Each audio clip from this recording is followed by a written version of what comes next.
ನ್ಯೂಸ್ಗೆ ಸ್ವಾಗತ. ನಾನು ನಿಮ್ಮ ಸುಪ್ರಿಯಾ. ಗೌರಿಬಿದನೂರಿನ ತ್ರಿಕಾಲವಾಣಿ ಟಿವಿ ನ್ಯೂಸ್ ಚಾನೆಲ್ ಕಚೇರಿಯಲ್ಲಿ ಆಮ್ ಆದ್ಮಿ ಪಕ್ಷದ ವತಿಯಿಂದ ಕಾಂಗ್ರೆಸ್ ಪರ ಸುದ್ದಿಗೋಷ್ಠಿ ನಡೆಸಲಾಯಿತು.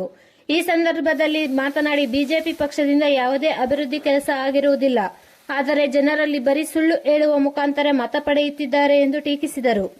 ಈ ಸಂದರ್ಭದಲ್ಲಿ ನಜೀರ್ ರವರು ಮಾತನಾಡಿ, ನಮ್ಮ ಆಮ್ ಆದ್ಮಿ ಪಕ್ಷದಿಂದ ಕಾಂಗ್ರೆಸ್ ಪಕ್ಷದ ಅಭ್ಯರ್ಥಿಯಾದ ರಕ್ಷಾರಾಮಯ್ಯರವರಿಗೆ ಬೆಂಬಲ ನೀಡುವುದಾಗಿ ಘೋಷಿಸಿದರು. ತ್ರಿಕಾಲವಾಣಿ ಟಿವಿ ನ್ಯೂಸ್ ರಿಪೋರ್ಟರ್ ರಮಾಮಣಿ. ಈಗ ಕೋವಿಡ್ ಬಂದು ಜನ ತತ್ತರಿಸಿ ಹೋಗಿದ್ರು. ಕೋವಿಡ್ ಟೈಮಲ್ಲಿ ಯಾರಿಗೂ ಕೆಲಸ ಇಲ್ಲ, ಊಟ ಇಲ್ಲ, ಎಲ್ಲರೂ ಆರೋಗ್ಯಕ್ಕೆ ಕಷ್ಟ. ಬಿಜೆಪಿ ನೀವು ಮೆಡಿಕಲ್ ಕೊಡ್ತಾ ಇದ್ದೀರಾ, ಬಿಜೆಪಿ ಅವರನ್ನ ಭಾರತೀಯ ಜನೌಷಧಿ ಅಂತ ಒಂದು ಕೇಂದ್ರ ಮಾಡಿ ಅವರು ಬಡವರನ್ನ ಸಹಾಯ ಮಾಡ್ತಾ ಇದ್ದಾರೆ ಅಂತ ಅವರು ಚಾಲೆಂಜ್ ಮಾಡ್ತಾ ಇದ್ದಾರೆ. ಅಲ್ಲಿ ಒಂದು ಸಿಕ್ಕರೆ ಒಂದು ಸಿಗಲ್ಲ, ಮಾಡ್ಲಿ ಇಲ್ಲ ಅಂತಲ್ಲ, ಅದನ್ನು ಜನ ತೆರಿಗೆ ದುಡ್ಡು ಅಲ್ವಾ ಸರ್ ಹೇಳೋದು. ನೀವು ಮೊಹಲ್ಲಾ ಕ್ಲಿನಿಕ್ ಅದನ್ನೇ ಅಳವಡಿಸ್ಕೊಂಡ್ಬಿಟ್ಟಿದ್ರೆ, ಜನೌಷಧಿ ಮಾಡೋ ಮತ್ತು ಮೊಹಲ್ಲಾ ಕ್ಲಿನಿಕ್ ಅಂತೇಳಿ ಮಾಡಿಬಿಟ್ಟಿದ್ರೆ ಇಲ್ಲಿ ಜನರಿಗೆ ಸೇವೆ ಮಾಡೋದಕ್ಕೆ ಕಾಂಪಿಟೇಷನ್ ಮಾಡ್ಕೊಡ್ತೀವಿ. ನೋಡಿ, ಡೆಲ್ಲಿಲಿ ಮಾಡಿದ್ರೆ ಕರ್ನಾಟಕದಲ್ಲಿ ಅಳವಡಿಸ್ಕೊಂಡಿದ್ದಾರೆ.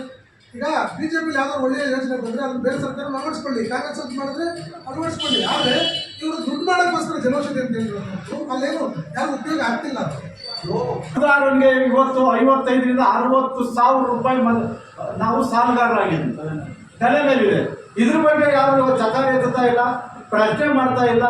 ಎಲೆಕ್ಟ್ರಾನ್ ಬಾಂಡ್ ಬಗ್ಗೆ ಯಾರು ಚಕಾರ ಎತ್ತಾ ಇಲ್ಲ. ಇದ್ರ ಬಗ್ಗೆ ಜನಸಾಮಾನ್ಯರಿಗೆ ಪತ್ರಿಕಾ ಮಾಧ್ಯಮದವರು, ದೃಶ್ಯ ಮಾಧ್ಯಮದವರು ತಿಳುವಳಿಕೆ ಹೇಳಬೇಕು. ಇದು ಒಂದು ಹಬ್ಬ. ಬಾಬಾ ಸಾಹೇಬ್ ಅಂಬೇಡ್ಕರ್ ಅವರು ತಮ್ಮ ನಾಯಕರ ಆಯ್ಕೆ ಮಾಡ್ಕೊಬೇಕು ಅಂತ ಹೇಳಿ ಕೊಟ್ಟಿರ್ತಕ್ಕಂಥ ಒಂದು ಮತದಾನವನ್ನ ಉಪಯೋಗಿಸಿಕೊಂಡು ತಮ್ಮ ಒಂದು ಜೀವನಕ್ಕೆ, ತಮ್ಮ ರಾಜ್ಯಕ್ಕೆ, ತಮ್ಮ ದೇಶವನ್ನ ರಕ್ಷಣೆ ಮಾಡ್ತಕ್ಕಂಥ ಯಾವ್ದಾದ್ರು ಒಂದು ಪಾರ್ಟಿಗೆ ಮತವನ್ನು ನೀಡೋದ್ರ ಮೂಲಕ ಆಯ್ಕೆ ಮಾಡ್ಕೋಬೇಕು. ಯಾರ್ಯಾರೋ ಬಂದ್ರು ಇಲ್ಲ. ಇವತ್ತು ಚಿಕ್ಕಬಳ್ಳಾಪುರ ಲೋಕಸಭಾ ಕ್ಷೇತ್ರದಲ್ಲಿ ನಾವು ತಿರುಗಾಡ್ದಂಗೆ, ನಾವೆಲ್ಲ ಸರ್ವೆ ಮಾಡ್ದಂಗೆ ಕಾಂಗ್ರೆಸ್ ಇಲ್ಲಿ ಮುಂದೆ ಇದೆ.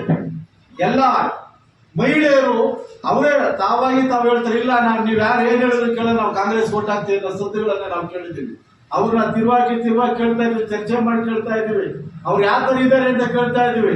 ಇಲ್ಲ ಕಾಂಗ್ರೆಸ್ ಓಟ್ ಹಾಕ್ತೀವಿ ಅಂತ. ಯಾಕೆ ಅಂದ್ರೆ ನಮ್ಮ ಮಗು ಫೀಸ್ ಕಟ್ತೇವೆ, ನಮ್ಮ ಮಗು ಆಸ್ಪತ್ರೆಗೆ ಹೋಯ್ತು, ನಮ್ ಗಂಡ ನನಗೆ ಒಂದು ಸಿಲಿಂಡರ್ ಕೊಡಿಸ್ಬೇಕಾದ್ರೆ 4 ದಿನ ಬಯಸ್ಕೋಬೇಕಾಗಿತ್ತು. ಇವತ್ತು ನನ್ನ ಹತ್ರ 2,000 ಇದೆ, ಸಿಲಿಂಡರ್ ಆಟ ಇಳಿಸೋಣ, ಸಿಲಿಂಡರ್ ಹಾಕೋತಾನೆ, ನಾನು ನನ್ನ ಗಂಡನ ಹತ್ರ 3 ದಿನಕ್ಕೂ 4 ದಿನಕ್ಕೂ ಇಳಿಸ್ಕೊಂತೀನಿ ಅಂತ ಒಂದು ಸನ್ನಿವೇಶಗಳನ್ನ ನಾವು ಇವತ್ತು ಎದುರಿಸ್ತಾ ಇದ್ದೀವಿ. ಇದಕ್ಕೆಲ್ಲ ಕಾರಣಕರ್ತರಾಗಿರ್ತಕ್ಕಂಥದ್ದು ರಾಜ್ಯ ಕಾಂಗ್ರೆಸ್ ಅಂತ ಹೇಳ್ತಾರೆ.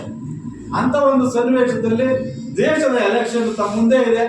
ಎಲ್ಲ ಅಕ್ಕ ತಂಗಿದ್ರು, ಅಣ್ಣ ತಮ್ಮಂದಿರು, ಮತ್ತೆ ಈ ಚಿಕ್ಕಬಳ್ಳಾಪುರ ಕ್ಷೇತ್ರದ ಎಲ್ಲ ಮತದಾರ ಬಂಧುಗಳು, ಮಹಿಳೆಯರು, ವಿದ್ಯಾರ್ಥಿಗಳು, ರೈತಾಪಿ ಬಂಧುಗಳು, ದಲಿತರು ಎಲ್ಲರೂ ಸೇರಿ ಒಟ್ಟಾರೆಯಾಗಿ ಈ ಬಾರಿ ಕ್ರಮ ಸಂಖ್ಯೆ 3 ರಕ್ಷಾರಾಮಯ್ಯನವರಿಗೆ ತಮ್ಮ ಅಮೂಲ್ಯವಾದ ಮತ ನೀಡೋದ್ರ ಮೂಲಕ ಅವ್ರನ್ನ ಅಖಂಡ ಬಹುಮತಗಳಿಂದ ಜಯಿಸುವನ್ನಾಗಿ ಮಾಡಿ ಈ ಒಂದು ಚಿಕ್ಕಬಳ್ಳಾಪುರ ಕ್ಷೇತ್ರದ ನೀರಾವರಿ ಆಗಿರ್ಬೋದು, ಶಿಕ್ಷಣದ ಬಗ್ಗೆ ಆಗಿರ್ಬೋದು, ವಿದ್ಯಾರ್ಥಿಗಳ ಬಗ್ಗೆ ಆಗಿರ್ಬೋದು, ಎಲ್ಲರ ಬಗ್ಗೆ ಒಂದು ಧ್ವನಿಯನ್ನ, ಅಸೆಂಬ್ಲಿ ಧ್ವನಿಯನ್ನ ಎತ್ತಬೇಕಾಗಿರ್ತಕ್ಕಂಥ ಕೆಲಸ ರಕ್ಷಾರಾಮಯ್ಯರು ಮಾಡ್ತಾರೆ. ಈ ಕ್ಷೇತ್ರದ ಅಭಿವೃದ್ಧಿ ಆಗ್ತದೆ. ತಾವೆಲ್ಲರೂ ಕೂಡ ಬಂಧು ಬಾಂಧವರೆಲ್ಲರೂ ಕೂಡ ರಕ್ಷಾರಾಮಯ್ಯರು ಮತ ಹಾಕಬೇಕು ಅಂತೇಳಿ ಆಮ್ ಆದ್ಮಿ ಪಕ್ಷದಿಂದ ನಾವೆಲ್ಲರೂ ಕೂಡ ಕೈ ಮುಗಿದು ಪ್ರಾರ್ಥನೆ ಮಾಡ್ತಾ ಇದ್ದೀವಿ. ಈಗ ನಾವು ಹೇಗೆ